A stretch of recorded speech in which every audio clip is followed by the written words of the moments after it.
కూటమి ప్రభుత్వ ఆధ్వర్యంలో కల్తీ మద్యం కారణంగా అమాయక ప్రజల తమ ప్రాణాలను పోగొట్టుకుంటున్నారు అని మచిలీపట్నం ఎక్స్చేంజ్ కార్యాలయం వద్ద వైసీపీ ఆధ్వర్యంలో నిరసన కార్యక్రమం నిర్వహించారు। ఈ కార్యక్రమంలో మాజీ మంత్రి పేర్ని నాని వైసీపీ నాయకులు పాల్గొన్నారు।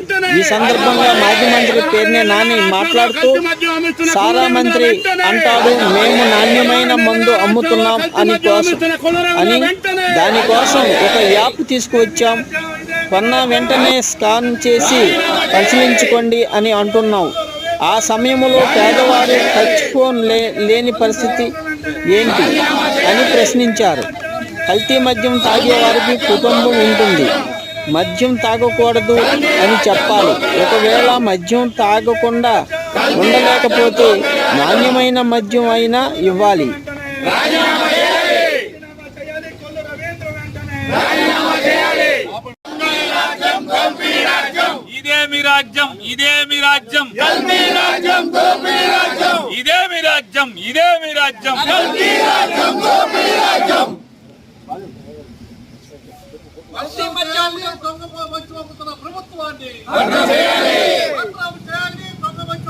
కల్తీ మందు అమ్మిస్తున్న కొల్లు రవీంద్ర రాజీనామా చేయాలి। 16 మాసాలుగా రాష్ట్రంలో కల్తీ మందు అమ్మిస్తున్న కొల్లు రవీంద్ర రాజీనామా చేయాలి। 16 మాసాలుగా రాష్ట్రంలో కల్తీ మందు అమ్మిస్తున్న కొల్లు రవీంద్ర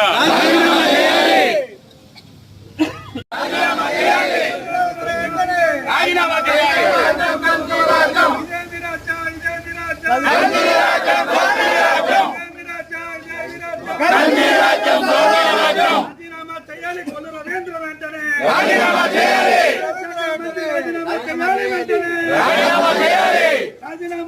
ఎక్సైజ్ శాఖ మంత్రి కొల్లు రవీంద్ర వెంటనే